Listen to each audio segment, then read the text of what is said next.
about Tutankhamun. Okay, I'm going to start again. Something's come up. So I'm so thrilled to be here today to talk about Tutankhamun. And thank you so much, everyone, for coming and joining in today.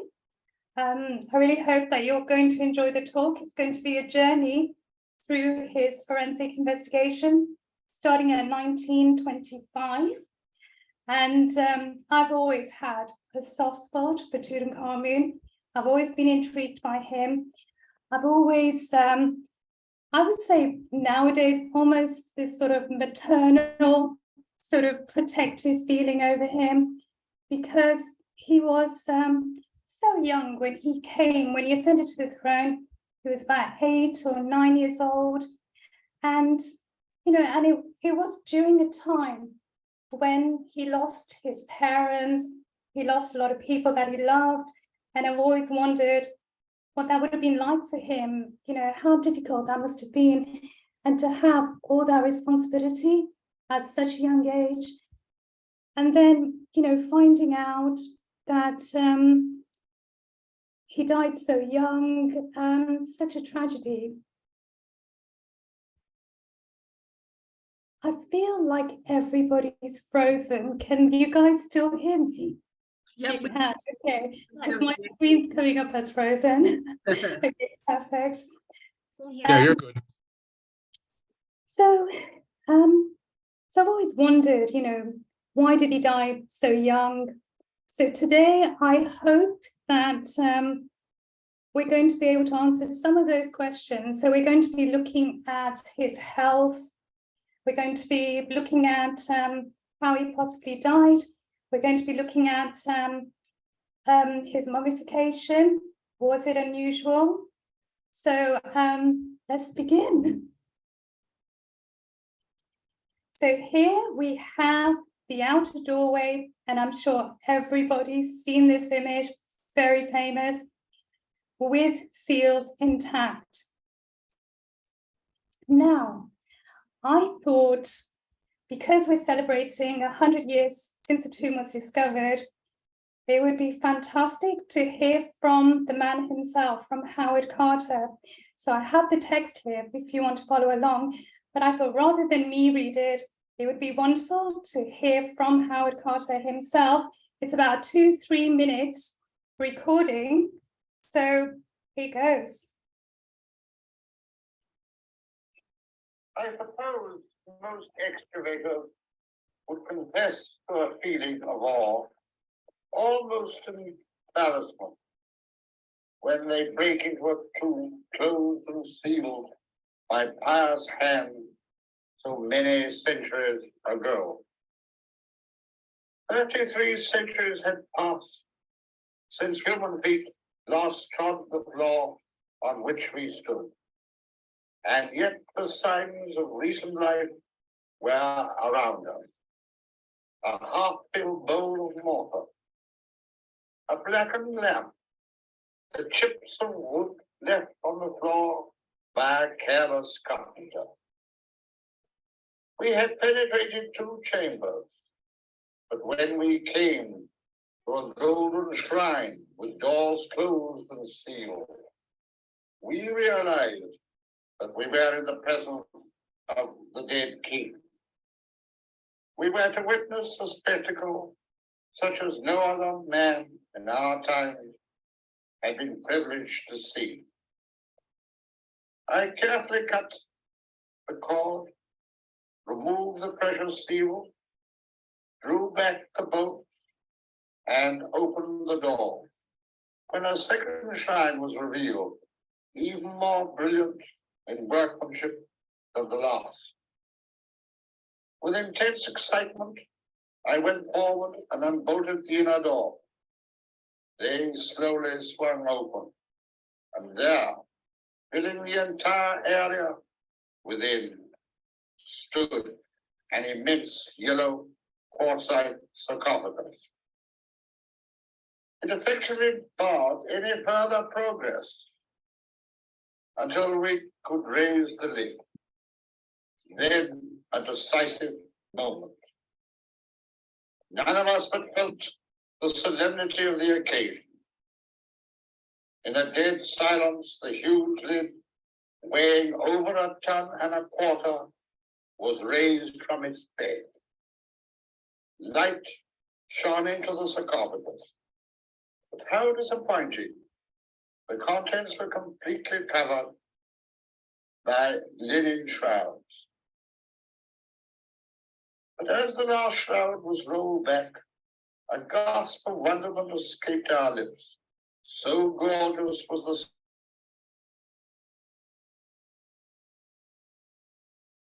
the treasury of the young king of magnificent workmanship filled the whole of the interior.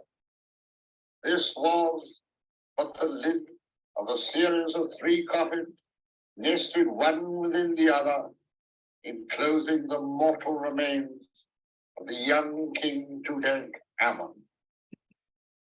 Laid on that golden outer lid was a tiny wreath of flowers, as it pleased us to think the last farewell offering of the widowed girl queen to her husband. Among all that regal splendor, everywhere the glint of gold, there was nothing so beautiful as those few withered flowers. They told us what a short period 3,300 years really was. But yesterday and tomorrow. That was wonderful, right? To hear his voice. It gives me goosebumps. It's just so wonderful to hear from him. And Just thespian. So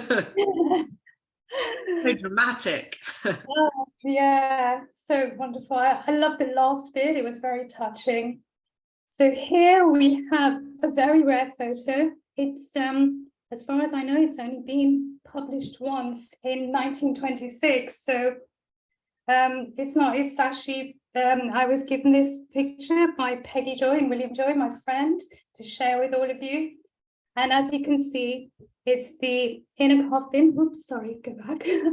The inner coffin with the famous golden mask as they saw him. And when I see this picture, I can really visualize them being there, and oh my gosh, how amazing that must have been.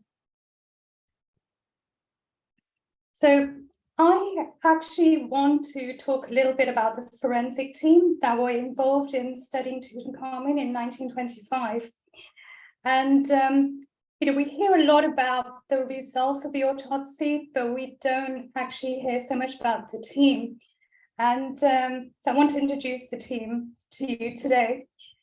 So in the team, we have Douglas Derry, who's here. We have Dr. Hamdi, who is an Egyptian doctor. And here, obviously, we have Carter, and then here we have Alfred Lucas. So let's talk a little bit more about them.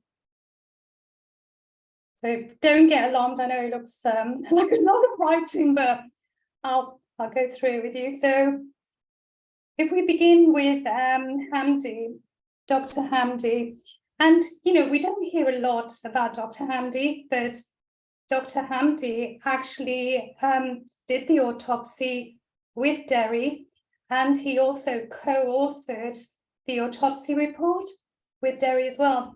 And it wasn't ever published, and I'll tell you a little bit about that in a minute. But just to start off with his career, so he, as you can see, he was the head of the Cairo School of Medicine, and he became Director General of the Quarantine Service in Alexandria. And he actually had a very close friendship with Howard Carter. They were very good friends. They had mutual respect for each other. And I believe it's this year that Salim Akram published a letter between the two. And in this letter, they're actually talking about the autopsy report, and they both agree to not publish the scientific autopsy report for the public to see, because I suppose they just thought it wouldn't be of any interest to the general public. So they were going to produce another simplified report, which they thought would be more appealing to the general public, but this never happened. The autopsy report was never published, and it wasn't published until 1972 by Leake, who was involved in a team that did the forensic study in 1968. So, like I said, he co-authored the autopsy report with Derry, and sadly he passed away in 1957, and I really wish there was more information about him. And then we have Derry, just to remind you, here he is. So Derry is very interesting, very knowledgeable. He studied medicine at Edinburgh University. And then in 1906, he became assistant professor of anatomy at the Government School of Medicine in Cairo. And in 1909, he became an anthropologist to the Archaeological Survey of Nubia. And this is huge. This is huge because he studied a lot of human remains. So he was very experienced, very knowledgeable, very experienced. He did publish a lot of his work as well. And then in the First World War, he was awarded the Military Cross. He became professor of anatomy at the Government Medical School in Cairo. And at the end of the Second World War, he was injured during a revolver attack by a student. And then eventually, because of the political upheaval, he had to leave. And he spent the latter years of his life retired in a cottage in Essex, and he passed away at the age of 87. And then I'm going to remind you Lucas over here.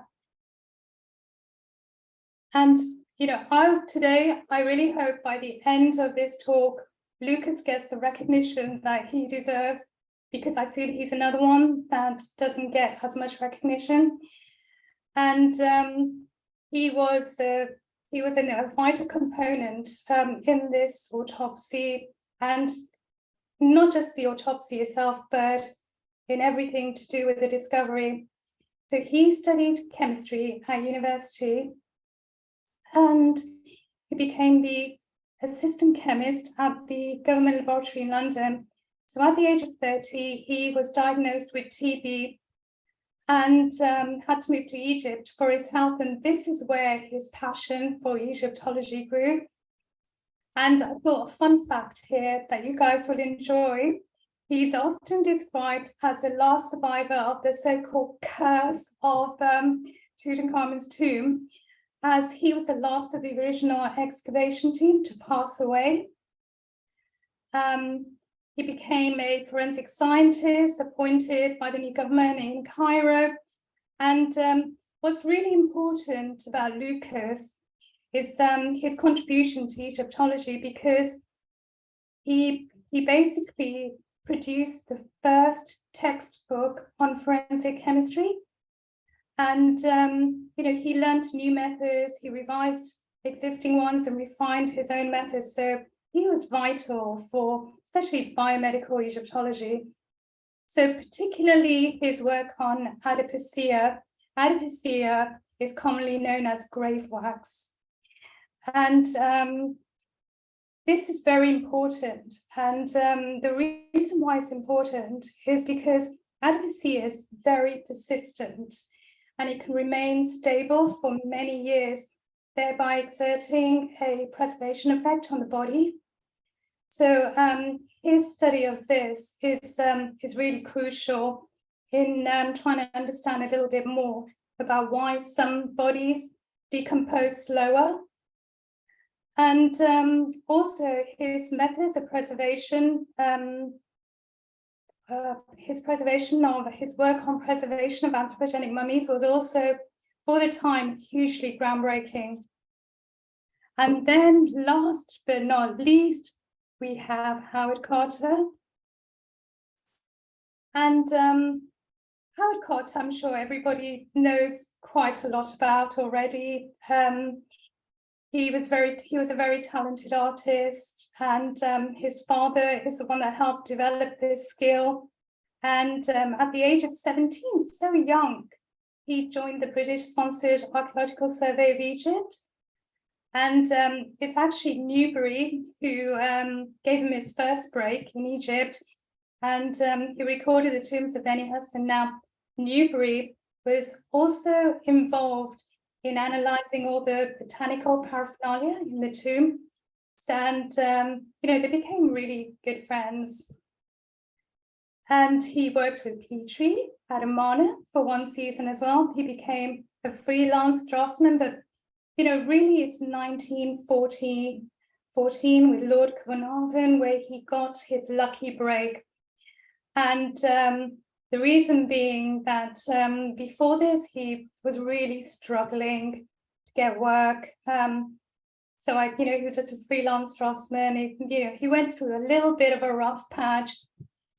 So, and Lord Carnarvon, of course, even though he wasn't part of the forensic team, we can't forget him, because without his passion for Egyptology, without his generosity, financing everything, we would not have found our tomb.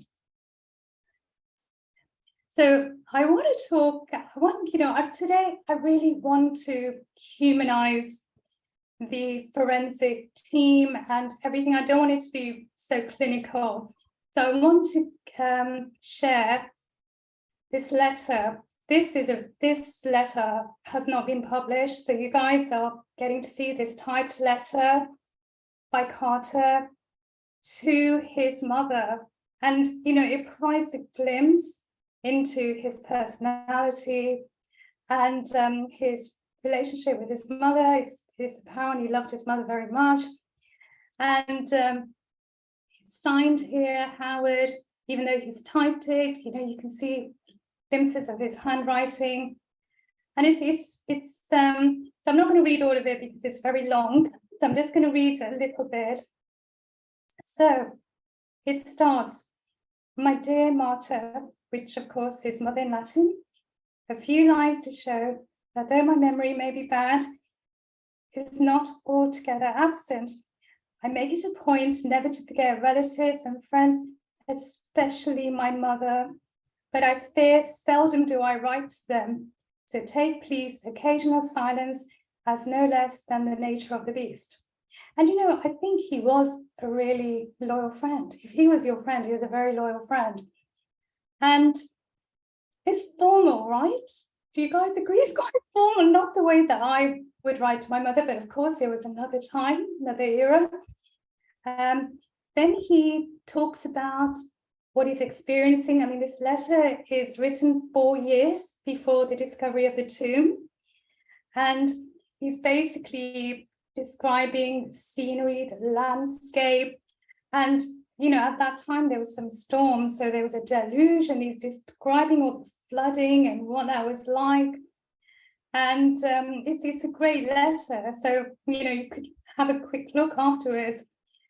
So it ends with, "Well, dear Marta, enough of oneself, local colour and our troubles. How are you well faring? And the rest, I trust all well and flourishing as times allow. The telegrams are certainly good. Things may seem to be ripping along nicely. Hurrah." Now, I know some of you guys remember telegrams.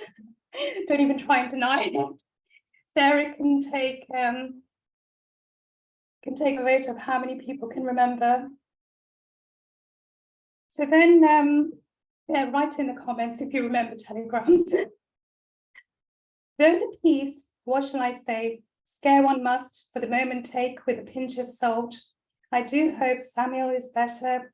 Let me know all the news and accept every kind thought and wish from your loving son, Howard." So I hope you guys enjoyed that. And moving on. So these are a few entries from Carter's journal. So we're building up to the autopsy. And the first entry I put is October the 1st, 1925. I'm just going to see if I can move this so that I can read it. So it says scientific examination of Tutankhamun's mummy, stating it should be carried out as quietly and reverently as possible. Sorry, I'm just going to move. Bear with me one moment. Okay. And then the most important entry. So he goes into the coffin lid is lifted. He talks about the bandages, but I've highlighted the important one, which is November the 11th, 1925, and that's when the autopsy begins.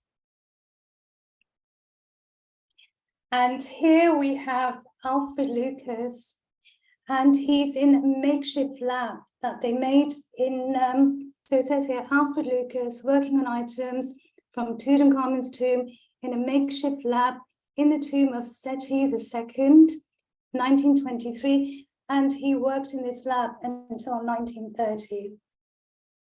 I mean, I find it so remarkable to think that they created this makeshift lab in a tomb. And here's another picture of Lucas in the lab. Oh, it's fantastic. I know it's not very clear, so apologies for that. And here he is outside the lab with Carter. Right, so in this slide, we can see the stages of unwrapping of Tutankhamun's mummy. And so this, and you know, I'm going to talk about the arms in a minute, but I want you to remember this image. And as you can see, they're slowly unwrapping. So they start off in the autopsy report, really talking about the bandages. So what they found was that the bandages were exceedingly fragile, so fragile actually that as soon as they touched them, they just crumbled. So this obviously was a bit of a problem for them. And the other thing they found, that the bones as well were very brittle, they were cracked. So, you know, they faced problems straight away. So what they, you know, they thought that the poor condition of the wrappings was due to carbonization, which was would have been brought about by spontaneous combustion. So a result of humidity combined with heat. So to overcome this, Derry basically, he used paraffin wax to strengthen the upper layers, followed by an incision of a few millimeters thickness down the midline of the wrapping, starting at the lower end of the gold mask, right up to the feet of the mummy. And as you can see, many objects, amulets, jewelry within the wrappings slowly started revealing themselves. They also found wads of linen sort of stuffed between everything. And with the wrappings themselves, what they found was, you know, I think there was like 16 layers of wrappings. There was a lot of wrappings. And they found the ones closest to the skin were of the finest quality. Now, the position of the arms was found to be not typical of New Kingdom period mummies. So I'm going to read what they say about the arms. They say they were flexed to the elbows with the right forearm resting on the upper part of the abdomen with a hand on the crest of the left ilium. So hip, the left forearm rested above it over the lower limbs with the hand lying on the right side of the thorax. So, you know, the normal way would be with the arms to be crossed. So this was unusual, but, you know, I can't help but noticing in this image, they do look slightly higher from when, I'm going to show you the images later on. So I don't know if it's me, we can chat about this later, but they look higher to me. And then we look at this slide. So here we can see the abdominal region.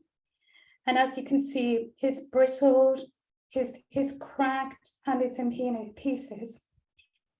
And gosh, I'm really sorry, Tutankhamun. I don't want to talk about his penis, but I feel I have to. And the reason being because it was found in the erect position, and this is unusual because normally in mummies we find that the penis is lying flaccid. So this was unusual, and this was achieved by bandaging and using resin. And I think that the reason why we find this is because I think they were trying to, if you think about it, he came to the throne after the Amana period, where there was a belief of the Aten, and then they went back to the old religion. So, you know, a number of years have gone by where they hadn't mummified a pharaoh in the old traditional way. So we're talking nearly 30 years. So it would make sense that they would make his mummification a little bit special. And we'll find as we go through this talk that his mummification was a little bit special. It was actually very high standard mummification. And I think they were trying to make him look like Osiris. And this is why, you know, they mummified him in this way. They also found an incision measuring 86 millimeters in length, visible on the left side of the abdomen. And this is very unusual to find an incision this big. And also they found, so the abdominal area had been stuffed a lot. I mean, the whole trunk of the body had been stuffed. And what they found was, they also found, oh, actually, if you have a look, you can see the right side is bulging because of the packaging. And they found an oval plate of gold in the opening of the abdominal wall. So looking at his legs, they described his legs as greyish-white in colour. They were brittle and cracked. And the skin and tissues were actually very thin, only 2 to 3 millimeters. They found that the left patella lifted off with ease. It was very loose, and it is separated from the diaphyses, the long bone. And they found more objects within the lower abdomen and the thighs. I mean, I think you can see them if I just go back. If you have a look, you can see that, you know, what they're seeing as it's progressing.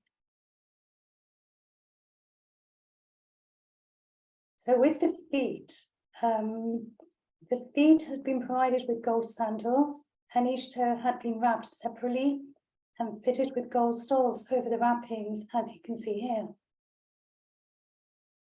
And a lot of resin, as you can see, a lot of resin has been used. So these are what his feet look like. We will be talking about the feet in more detail in a bit. And then these are the different stages of unwrapping the head over here that you can see. So what they found within the region of the head, they found 6 large blue beads strung together with the area of the left eye, and you can just about make it out here. They found a gold band over the forehead, fastened at the back with a linen tape. Here's the gold band. They found a gold hawk with outstretched wings at the crown of the head, and this image shows that really well. They found a uraeus on the forehead. And in terms of the head, they found it was clean shaven. They found resin being placed in the nostrils, over the eyes and between the lips. They found a whitish substance over the scalp, and this they thought was fatty acid. They found 2 abrasions on the skin, which they thought was caused by a tight-fitted diadem. Now, the plugs that they found in the nostrils, we see a lot of these. It was Alfred Lucas who examined them, and he found it to be woven fabric, linen, saturated in a lot of resin. Now, we're going to get to my favorite picture. this next picture, I love it. This is my favorite picture. This is a surgical crown, and I'm going to read what Howard Carter, his words. So he writes, upon the top of the head of the king was an enormous pad, some centimeters in height, of linen wads and bandages wrapped in the manner of a modern surgical head bandage. This was of a conical form and was suggestive of a crown. The linen was in this case in far better preservation than any hitherto found upon the mummy. Now, you know, by the way, a crown has never been discovered, ever. We have never found a pharaoh's crown. So guys, this is as close to a crown as you are going to get. And I know it's made of linen, but this is the closest we're going to get to a crown. And, you know, for me, and we can talk about this later, and you can tell me what you think, but to me, this looks like an Osiris crown. You know, I feel like he's been made into Osiris, and this is why it can be argued that it's been put there because then he's got his famous mask, death mask, and it's to cover that gap. But, you know, to me, this is quite spectacular. And, you know, Osiris was the god of the dead, and he's often depicted bandaged. So, you know, and I put a little figure of Osiris here, corn mummy, and, you know, to me, looks very similar. And then they found this skull cap, and it's arranged in the form of 4 serpents. And what's interesting is that this was present during the time Harry Burton took all the photographs, but it's now missing. So when he was re-examined in 1968, this has gone missing. And then here, this is how, when they finished the autopsy, they put him in a simple wooden box filled with sand, and then that was it. Now, I want to just finish the autopsy report. I just want to sort of recap and talk a little bit about the autopsy report. So, you know, the team, they faced the extremely difficult task of conducting an autopsy of a mummy that was literally glued to the coffin. So, you know, copious amount of resin had been used. And on top of that, the mummy was in a very poor state of preservation. So sadly, this led to some detrimental methods, such as using hot knives, chisels, and without access to modern forensic technologies such as CT scanning, their options were very limited. Despite this, you know, I want to be fair to the team, but despite this, it's apparent from the publishing of the autopsy report and you know, the way that his body was handled, that I feel it's apparent that the artifacts took precedence over the human remains. You know, the fact that he was just left in a wooden box as well. And, you know, we did not know, they didn't record the damage, that he was disarticulated. None of that damage is in the autopsy report.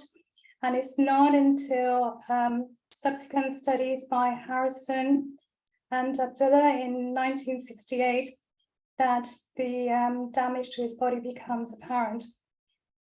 So let's have a look at the next forensic study. So in 1968, as I said, he was re-examined. X-rays were taken of the mummy inside the tomb by Harrison, who was professor of anatomy at the University of Liverpool, and Abdullah, who was professor at the Department of Anatomy in Cairo.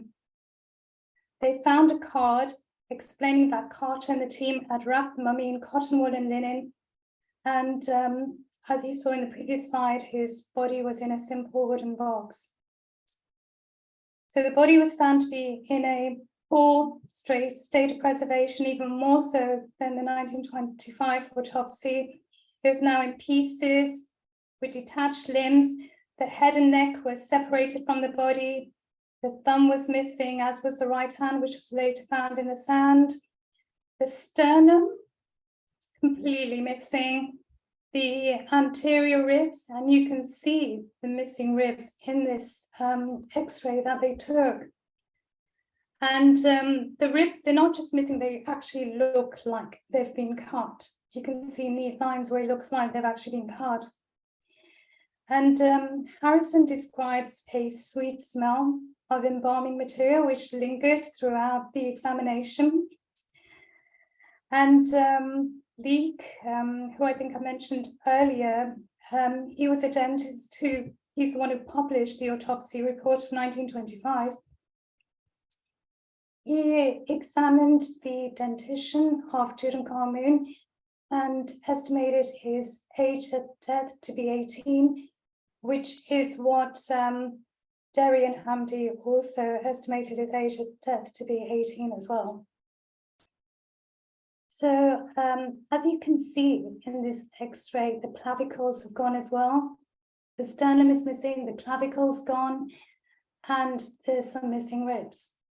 And we're going to be talking about this in a little bit more detail. And then they took an X-ray of his skull. And as you can see in this image, there's 2 layers of resin, here and here. And in the next image, this X-ray, as you can see, it revealed dislodged bone fragments within the skull. And of course, this led to the theory that he was murdered by a blow to the head. Now, to be fair to the people that believe this theory, if you go on just the X-ray, these bones look like they're stuck in the resin. So if they were stuck in resin, you would know that this happened either ante-mortem or during the mummification process, because the bones would have already been there and then the resin's been poured in and it's solidified. So if you're looking at just this image, I can understand why they would come to this conclusion, but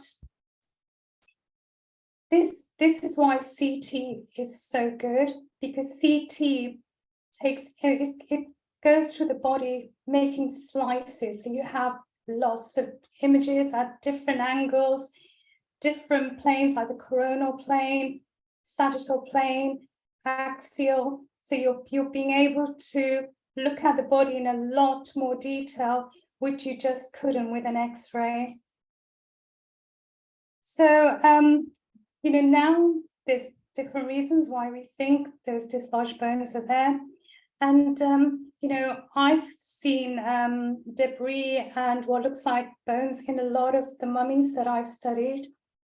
And often it's because of aggressive brain removing probes. Using them quite aggressively can sometimes cause damage to the skull. But we'll talk about this one a little bit, because this, I'm not 100% convinced was caused by the embalmers, but it could be. The other thing I want to note before we finish this study is that so far in the autopsy report of 1925, there's no mention of a left lower femur fracture, and there is no mention of a cleft clubfoot. So I want you to remember that both of these studies have not mentioned that at all.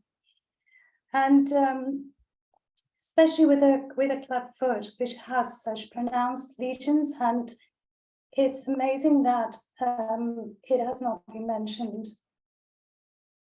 So let's move on.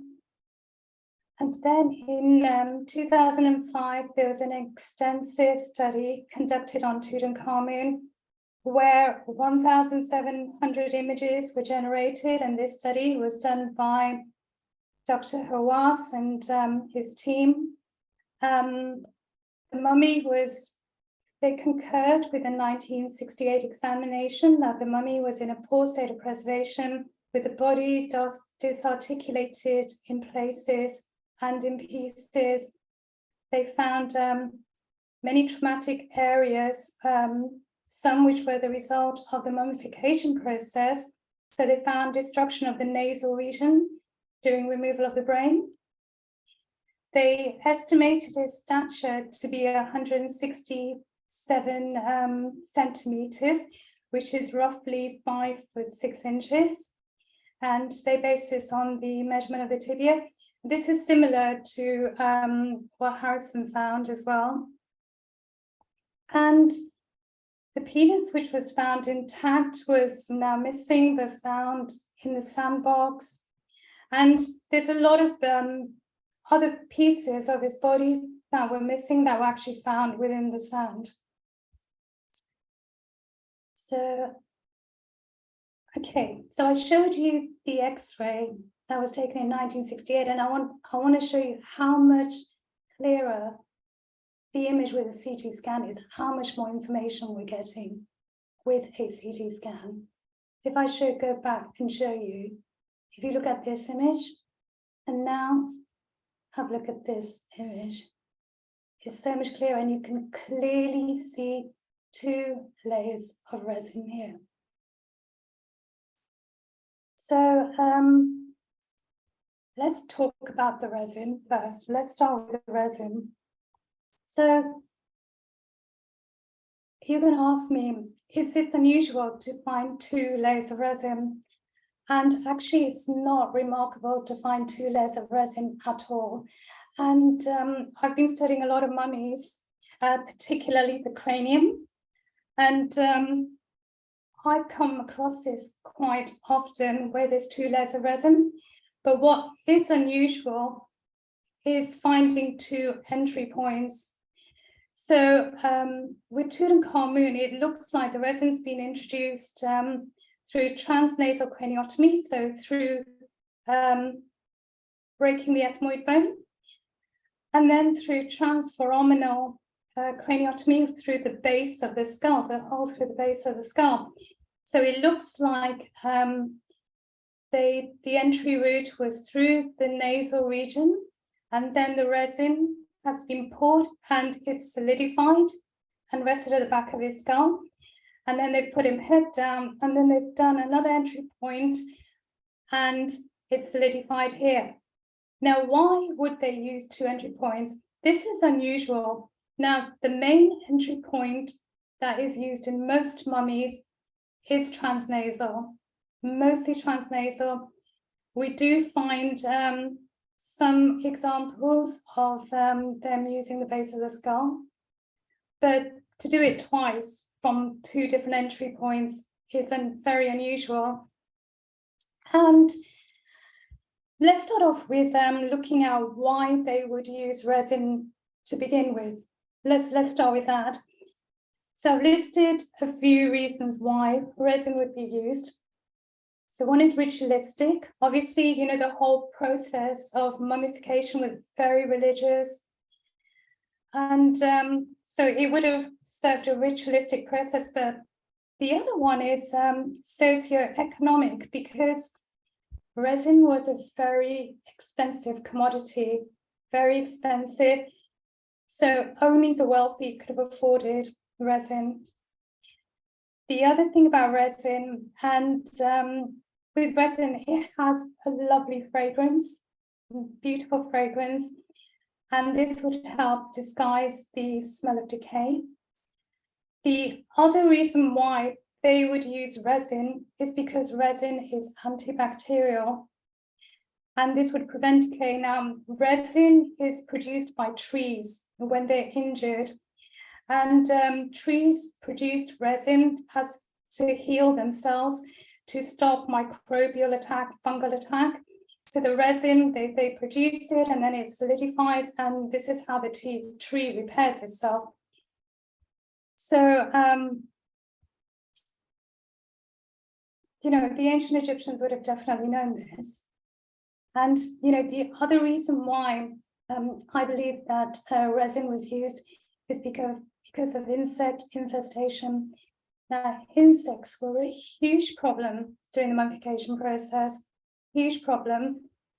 So, you know, resin would have basically, you know, it solidifies, it would have trapped the insects in there, so, you know, to prevent more decomposition, more injury to the body. And the other reason why they would use resin is because it's an adhesive and a preservative. So it would be so, in Tutankhamun's case, if he's had quite aggressive probing with a brain removing tool, for me, it would make sense that they've introduced resin twice, also as an adhesive, to preserve the integrity of the skull. So, this could also possibly be one of the reasons why. And the other thing I want to talk about is the unusual shape of his head. Now, it's, lots been said by the shape of his head, and you can see he does have a very broad, flat-shaped head. But, there were a lot of speculation about, did he have a disease? Was this, was it congenital? But actually what they found was that his head shape was a normal anthropological variation, and it was not the result of a disease or any congenital abnormality at all. And it probably was just a family trait. I mean, there's been speculation that, did they basically do head binding, but, there just isn't really enough evidence from ancient Egypt that this was performed.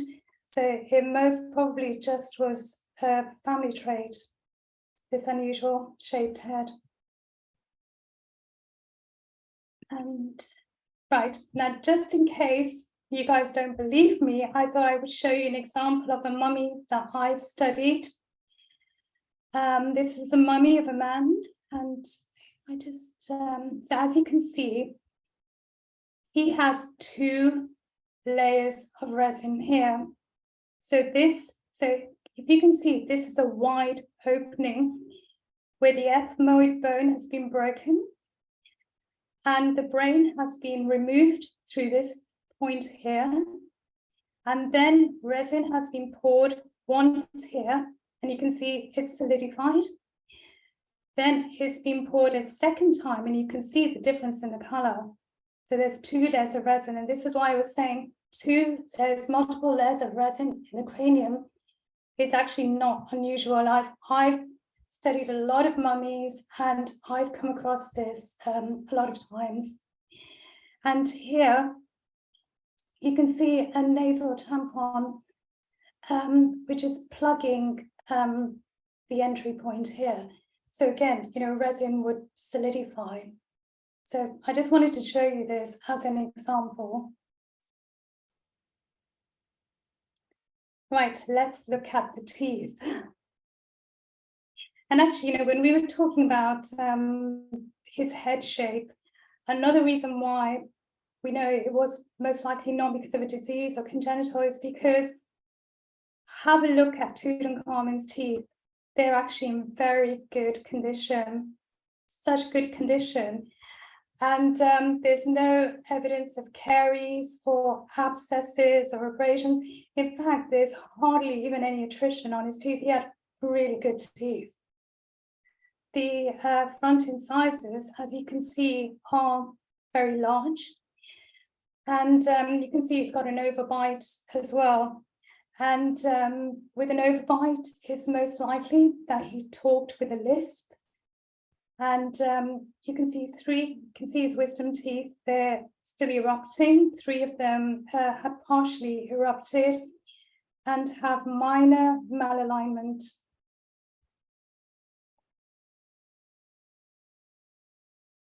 So I want to talk about the feet now. So these are CT scans of his feet. So the problem has been this foot here, the left foot. And there's been a lot said about the left foot, especially that he had a left clubfoot deformity. This is when, the foot turns in and under. Now, the problem that I have with this diagnosis is, again, through experience coming across other mummies where it's initially looked like they have a club foot, but actually it's the result of the mummification process Or if you think you're introducing resin, embalming materials, and then you're using really tight wrapping, the bandages are very, very tightly bound. This would actually result in changing the morphology of the foot. And what we call it is a pseudo-pathological modification in which the changes, especially taphonomical changes as well, can actually mimic what looks like a disease. So we find examples of this where, the foot is actually twisted more because of the mummification process, and it looks like it's a club foot. I'm not saying 100% that he didn't have a club foot, but just in my opinion, I personally am not convinced that he had a club foot, just through other examples that I've come across. And he's also thought that he suffered a lot of diseases of this foot as well. And I just want to mostly point out this toe here. So here you can see there's a missing bone. And in this image, you can see there's just like a thin skin there. And here they believed that there's a missing bone. Now, again, I'm not saying that that's not the case, but if he did have that missing toe, that missing bone there, it would have been very painful, could have developed into osteomyelitis, and this would have definitely caused him to walk with a stick. But the problem here, again, is this the result of pseudopathological modifications caused by mummification, post-mortem treatment of his body, the burial environment? It's very difficult to say, because this foot in particularly, the bandages have come undone, and it was exposed to the elements, the environment a lot more. And also, if you think about the rough handling of his mummy in 1925, and then the way that his body's been left, it becomes very problematic to say that this happened in his lifetime. He may actually have had perfectly normal feet. I just feel that it's very difficult to say that these conditions are from his lifetime because of the way that his mummy's been treated. It's made it really difficult. So I'm not 100% convinced about the feet. So let's move on to the legs. So with the legs, this leg in particular is where the problem is. So on examination, the team in 2005, they discovered a fracture of the left lower femur, which you can see in the arrow here. And there was also signs of an open wound to the back of the knee, and with no evidence of healing. But even if there was any healing, if you have a look here, you can see this material here, that's resin.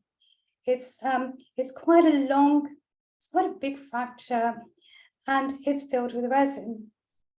Now, even if there was healing, that would disguise the healing. It'd be very difficult to see. But the fact that there is resin in there means that this fracture could have happened in his lifetime, or if it didn't happen in his lifetime, it could have been the embalmers that caused the fracture by the mishandling during the mummification process. So, we can't say 100% this injury is what led to his death, and it wasn't the embalmers, but it's more likely that he sustained this injury. And it almost to me looks like that resin's been put there as some sort of repair for the fracture by the embalmers. And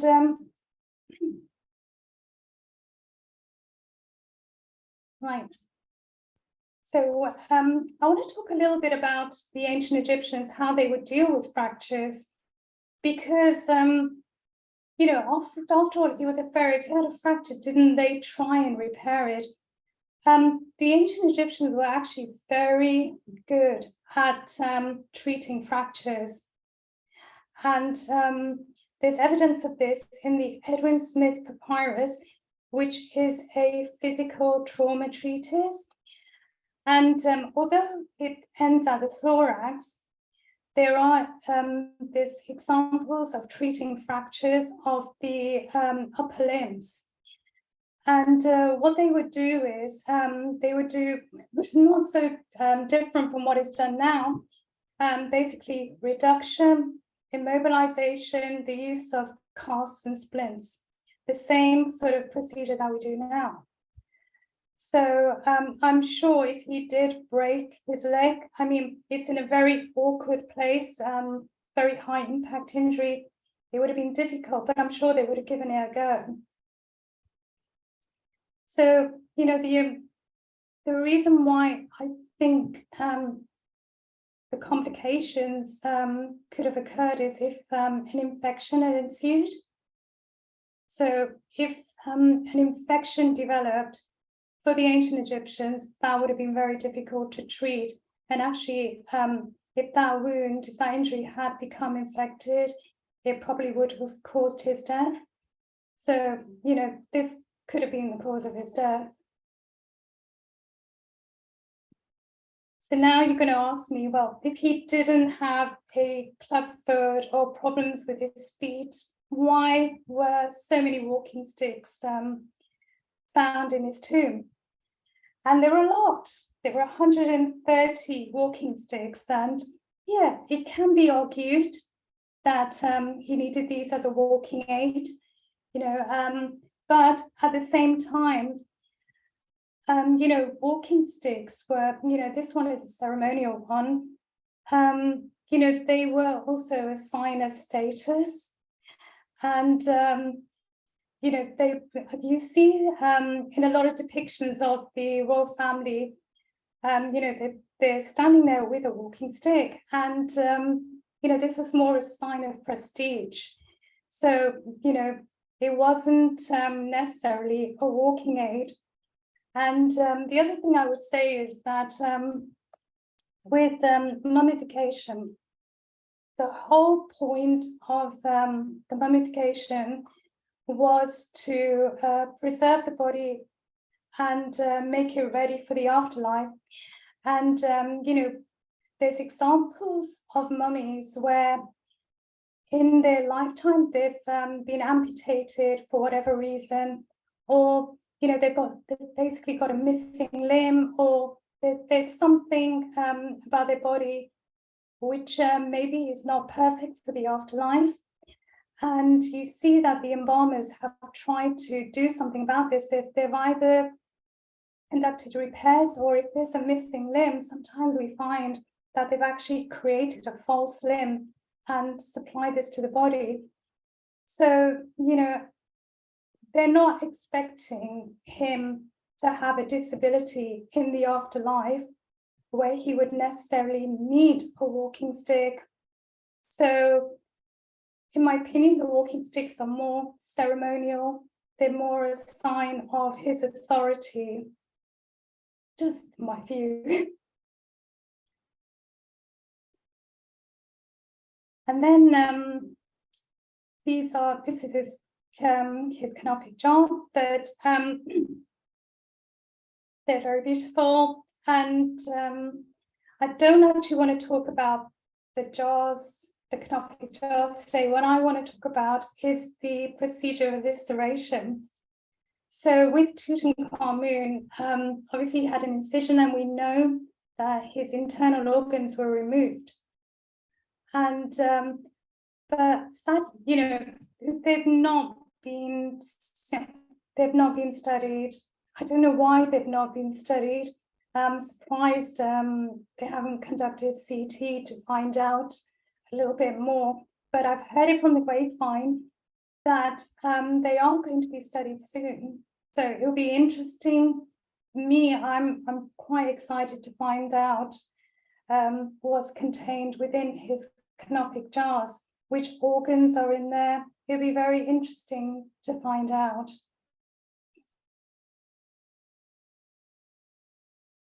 Right, let's talk about the heart.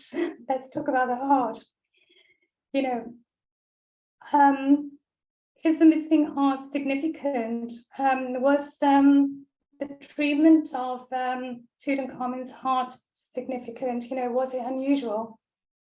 And I think I'm going to shock everybody, and I'm going to say no. Actually, the treatment of his heart is actually not remarkable at all. It's not. And you know, a lot has been said about his missing heart. Now, it was Wade and Andrew Nelson in 2013 who first published about this. And this year, I've studied CTs of a lot of mummies. And these are mummies spanning from the New Kingdom period all the way to the Roman period. And I found more instances of an absent heart than a heart that's been retained. And these are mummies that are completely intact as well. So we're not talking about post-mortem damage here. It's just quite exaggerated that it was vital for the heart to remain in the body. The physical evidence just does not support the claim.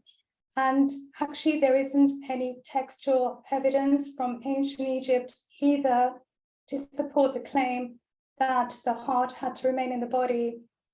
This is more of a modern theory, modern construct, and it's mostly because of the Book of the Dead, where the heart was weighed on the balance scales, on Anubis's balance scales. And I think, you know, this has led to this theory that the heart had to remain in the body. So I think, you know, the point I'm trying to make is that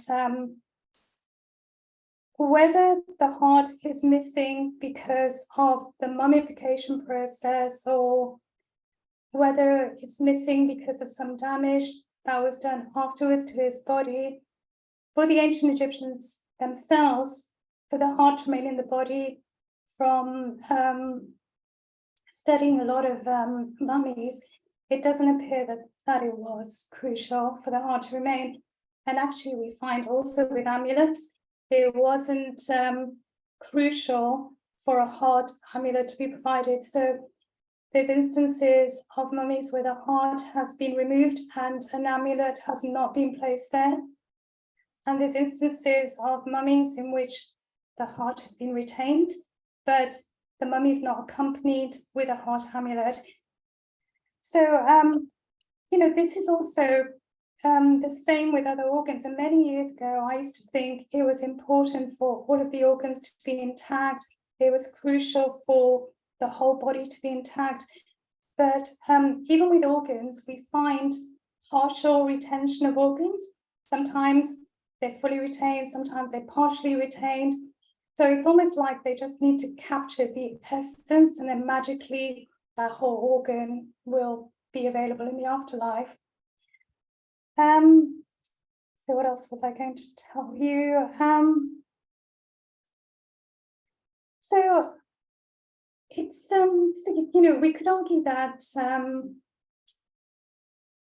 also, you know, we focused a lot on the missing heart, right? We focused a lot on the missing ribs, but nobody has really focused on the fact that most of Tutankhamun's pelvis is missing as well.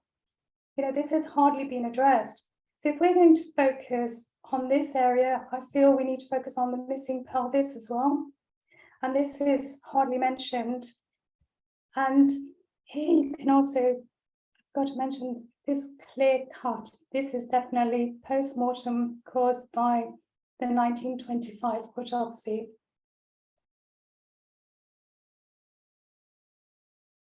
Now, just in case you guys are not convinced, I wanted to give you an example of a mummy that I've studied. This is a male aged 22 to 40. And as you can see, these are packages with internal organs. They're visceral packages. So this individual, as you can see, he's been mummified really well. So they've gone to the trouble of removing the internal organs. They've desiccated them, they've embalmed them, they've wrapped them in linen, and they've reinserted them into the body. Now, what do you see missing in this mummy? What do you see missing? It's the heart, right? There isn't a heart there. So if it was so vital for the heart to remain in the body, why have they gone to all of this trouble with the internal organs, yet they didn't bother with the heart? And this is one example that I'm giving you, but I've seen lots of examples where there isn't a heart, yet they've gone to this kind of trouble.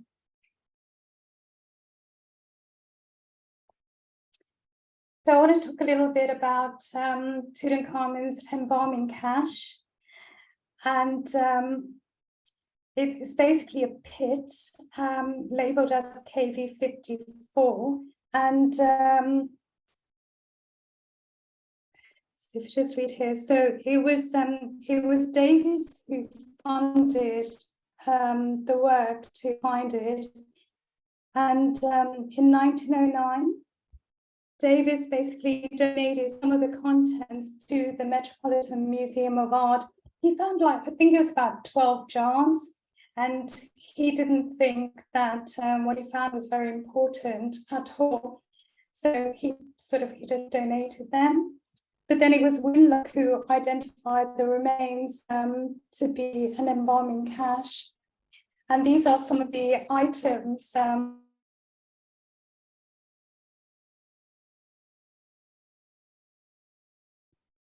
Oh, we appear to have lost Sophia. Sophia, are you there? I'm back now. Can you see me? It's gone dark. I can see you, yeah. Has it gone dark? It went dark and then it went light. Guys, I'm so sorry. This always happens to me. I don't know why. It's the curse of Tutankhamun. It is. It is. Let me see if I can share again. Go back. Can everybody see that? Yep, that's great. Yep. Okay, perfect. So, so here we've got a sawdust bag that was found within his. And so sawdust was used as a packing material. So I've seen a lot of mummies with sawdust. This was used quite often as a packing material, but it's wonderful to see Tutankhamun's because we know, his body was packed a lot with linen and sawdust, other packing material, and lots of resin. And here we've got natron, which of course was used for desiccation. And these I find really interesting. They're like these probing sticks, and you can see that they're burnt at the ends. And I wonder if they understood sterilization a little bit, and this is why they've burnt the ends, because possibly the stuffing material was pushed in with these and they wanted to be sterilized, possibly. Right, I want to talk about the other human remains that were discovered in Tutankhamun's tomb. It's always sad to talk about children, always sad, but I didn't want to leave the talk without discussing them. So, we believe these are Tutankhamun's daughters. They were found in a wooden box. So in that box were two miniature anthropoid coffins, and both these coffins were covered in black resin and decorated with gold bands. And they were simply called Osiris. Now, I think that they were called Osiris because they died so young. They didn't have to go through their heart being weighed on the balance scales. I think, they would automatically become an Osiris because they haven't committed a sin. They're just innocent. And, I think this is why they're called Osiris.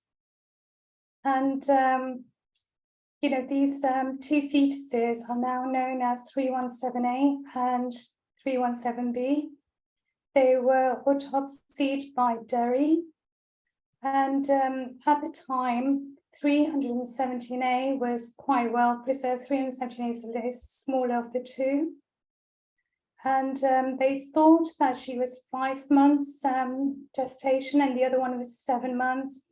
And then Harrison and later Robert Connolly, they thought that they were younger. But now, after conducting CT scans, it's now believed that the smaller one is 24 weeks and the other one is 37 weeks, almost full term.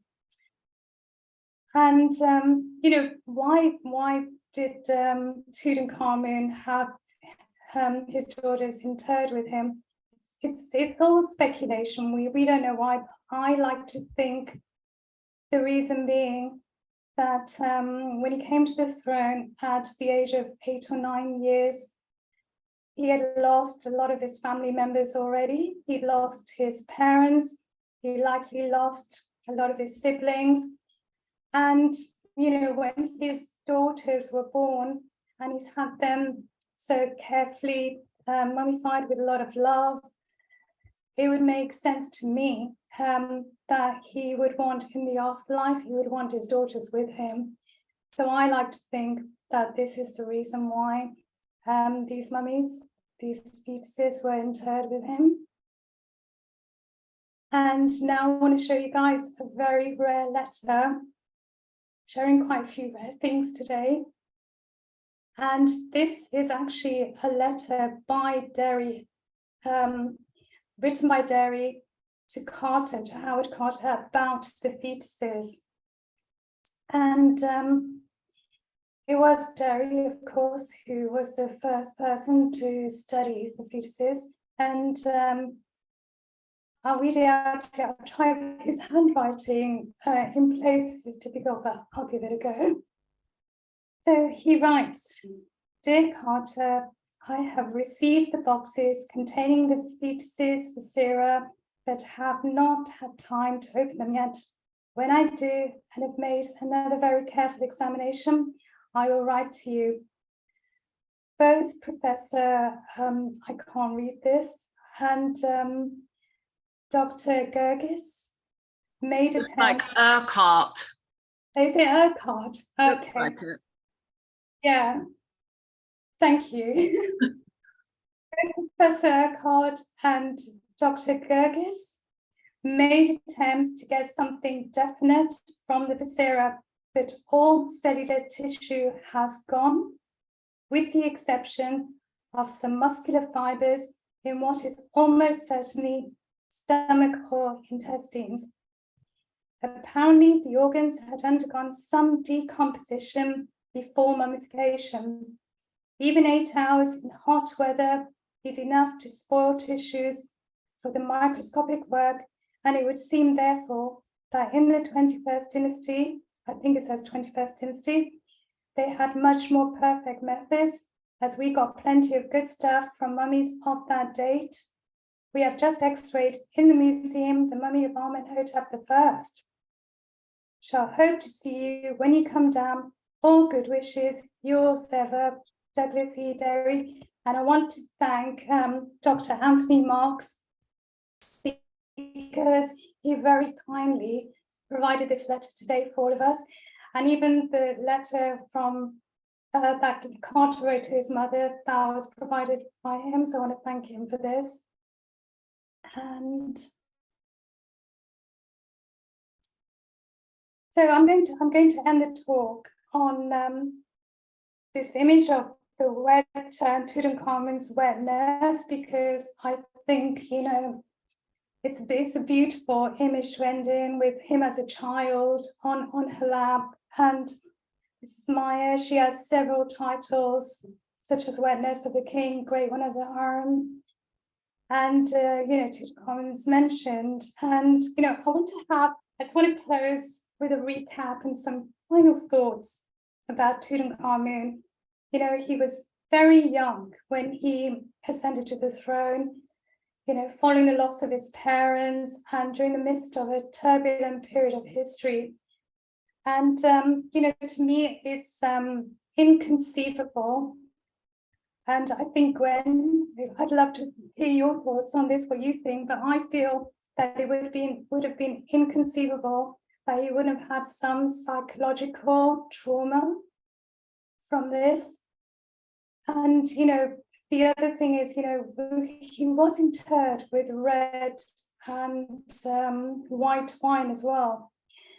And, we often find that children who lose their I don't want to say this happens to all children, but what I want to say is that children who lose their primary caregivers at a young age, they're basically at a higher risk of post-traumatic stress, anxiety, depression. So if we think about Tutankhamun and we combine this with hormonal changes that take place during adolescence, an undeveloped prefrontal cortex, which is the rational part of the brain, is still developing in teenagers. So this is what makes teenagers more impulsive, more risk-prone, more likely to be swayed by peer pressure, because they're more reliant on their amygdala, which is the older part of the brain, which is a more irrational, emotional part of the brain. And if we put all these factors together,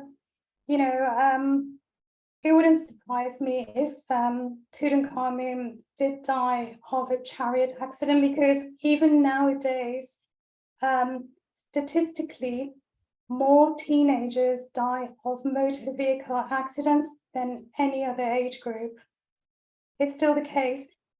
So I'm not saying this is how he died. I mean, we might never find out exactly how he died, but I'm saying that, they didn't have motor vehicles then, they had chariots. And even when you look at high impact motor vehicle accidents, it basically, the knee hits the dashboard and fractures that region. And sometimes you get twisting as well, and you can fracture your hip. And it does surprise me that there's no mention of the fact that a lot of Tutankhamun's pelvis is missing as well. So, it's hard to say, but, I feel that Tutankhamun, he went through a lot. He went through a lot in his short life. And, sometimes it's said that, he was a minor king, he didn't achieve much, but there was a lot of peace in those 10 years that he did rule, and that is actually an achievement in itself. And what do we all strive for? World peace. So I'd like to end there. Thank you so much, Sophia. That was brilliant. Let me just go back to gallery mode. Does anyone have any questions that they would like to ask? We've had a few questions in, actually. Let me go through what we've got here. Maha asks, did Lord Carnarvon show an interest in and a knowledge in ancient Egypt before he actually visited Egypt? I don't think so, as far as I know, but I could be wrong. Not that I've read of. And Arthur mentions the missing ribs. Could they be more to do with the theft of the pectoral during the war period rather than Tutankhamun not wearing a seatbelt when he was chariot racing? Did they have seatbelts in those days? So the missing ribs, I don't think that would have been due to a chariot injury anyway. I mean, I think, the knee area and the hip possibly, but the missing ribs, there is a theory that they were missing from the 1925 autopsy to 1968. so that they were stolen during the World War. And they were, I mean, the bib did go missing at that time. So the theory is that the robbers cut through to remove the bib, because Carter actually left the bib on Tutankhamun because they couldn't remove it. It was stuck so hard that they couldn't remove it. So we do know that the theft took place in that period. But whether that theft was responsible for the broken ribs, or did the embalmers cut the ribs? I'm not sure why the embalmers would have cut the rib. If he had a chest injury during his lifetime, the ribs would have already been broken. So I don't know why they would cut the ribs. I don't know, but so it's very difficult to know. Derry and Hamdi do not mention any broken ribs in their autopsy report. They don't mention a missing heart. And it's not until the 1968 X-ray was conducted that we see the missing ribs. It's very interesting that a missing heart wouldn't be mentioned. I wonder if someone nicked that.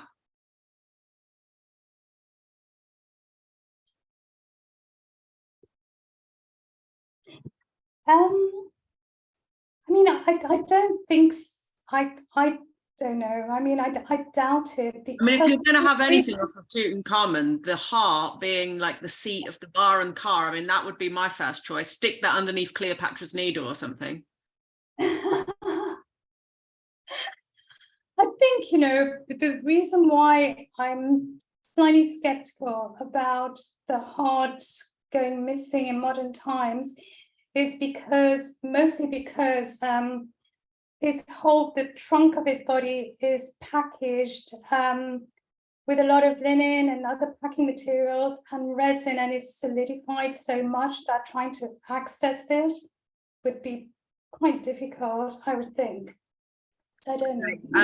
Actually, Keith asked a question I really wanted to ask as well, actually, which is, I find the mummification of his stillborn daughters fascinating, and how usual would it be for people to mummify stillborn children? And was perhaps there some knowledge that Tutankhamun had of dying young? It seems like an interesting thing to do.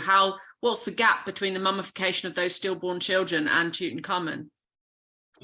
Okay, in terms of mummifying fetuses, there are other examples from ancient Egypt, so it's not that unusual.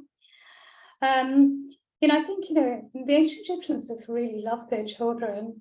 They had different attitudes from their contemporaries with their children, not just with children, but with disabilities as well.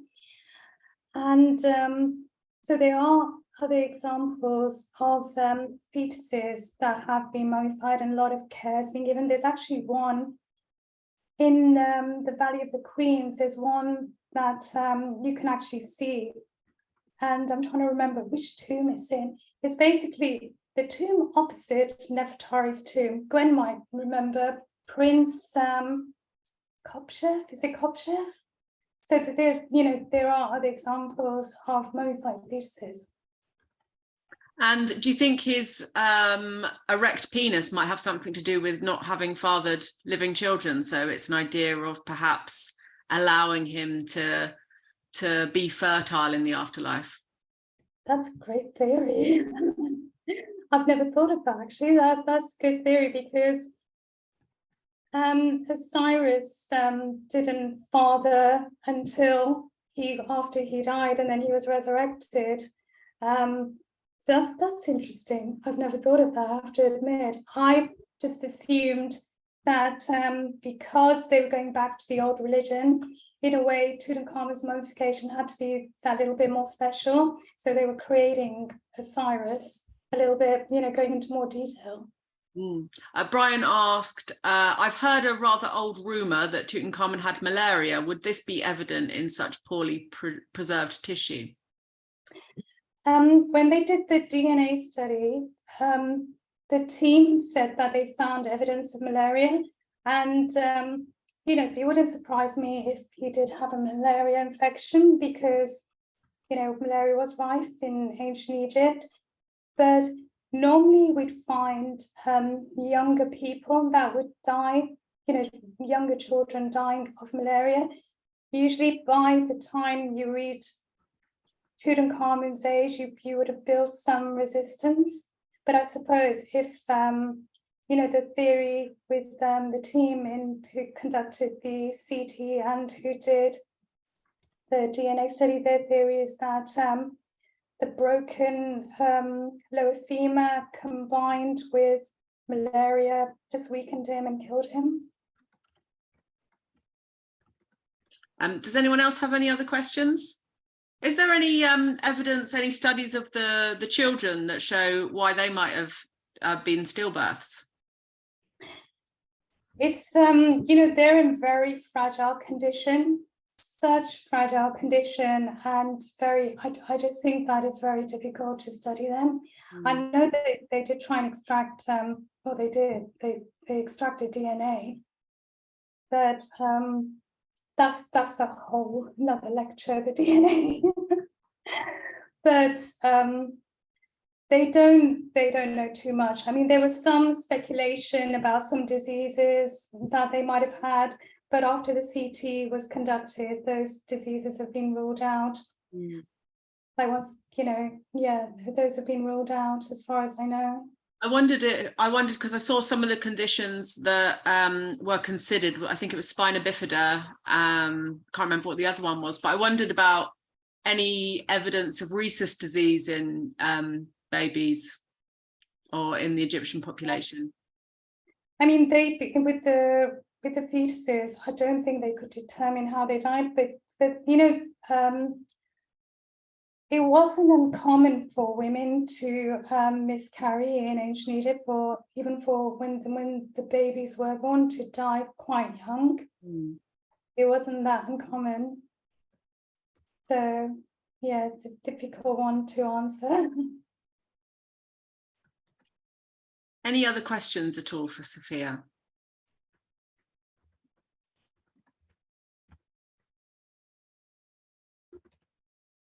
Do you know much about the new installation of Tutankhamun in the Grand Egyptian Museum, Sofia? Because I know they've moved most of his stuff, because the last time I've seen the mask was in the Cairo Museum, but they've moved everything now to the gem. I don't know if they're moving Tutankhamun then. I thought they had. Have they moved him? Or maybe I just dreamt it, but I thought they had. Does anyone else know? I thought that. Because I thought that he's going to stay in his tomb. Oh, I mean the mask and everything. Not so he's still in his tomb, but the mask and the various accoutrements are moving to the gem, I think, aren't they, from the Cairo Museum? I don't know exactly what's happening at the moment with that. What do you feel about Tutankhamun's remains being left in that way? Because he was obviously preserved with such consideration and such grandeur, and I love Egyptology, but when I do go to the British Museum, I don't like seeing the human remains as much, or even the funerary objects. I kind of think that they're sacred, and I like seeing the everyday domestic objects more than anything else. How do you feel about? I mean, you're a forensic biomedical Egyptologist, so I totally understand the excitement of discovering new tombs, but I also wonder whether this might be something that comes up in the future in terms of the ethics of displaying human remains. I know nowadays that they have to give warnings when they post human remains on social media and things like this, but it's not something that's previously been considered very much. But personally, especially when you look at a sort of stripped back body like Tutankhamun's, it seems, obviously it's a really old body, but an invasion of privacy in some ways. What are your feelings about that?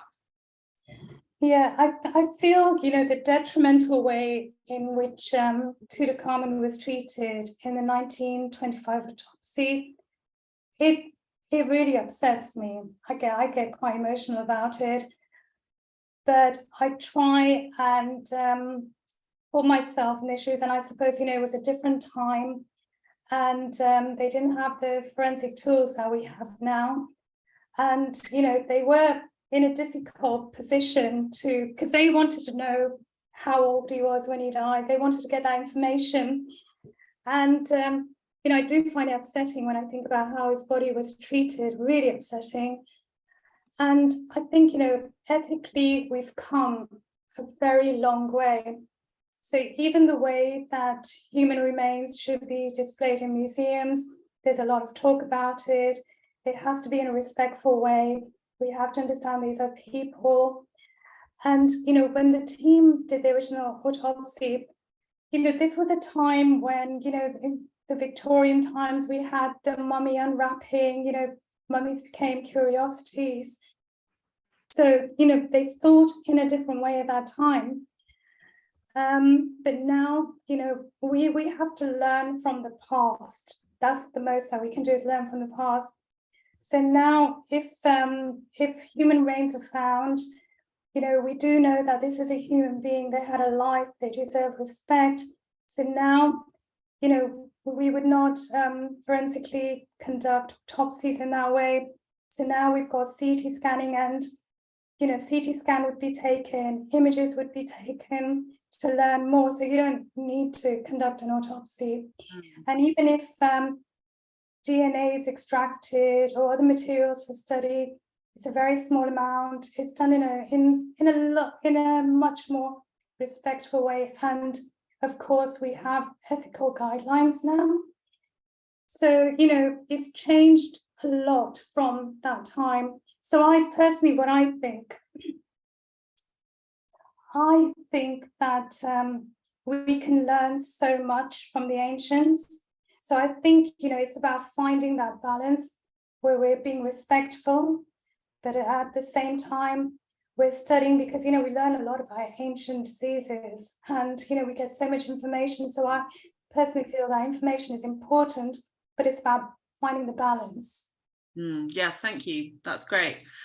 Keith just corrected me that the mask of Tutankhamun is still in Cairo. So that's nice for Cairo Museum to still have the mask. Any other questions for anyone? For Sophia? Brian, did you want to ask something? Oh, no, sorry. I just noticed you're muted. Hi, Brian. Well, Sophia, how's Hinks actually? Hinks is great, thank you. I've had to lock him downstairs, otherwise he'd be jumping on the table. But Yep. Jasmine, my other cat, is under the sofa. She's really old, bless her. She's 17 years old, so she wants to be with me. Well, that was really marvelous. I learned so much from that session. Thank you, Sophia. That was absolutely great. And I will send the recording out of this tomorrow. Thank you so much to everyone for coming along.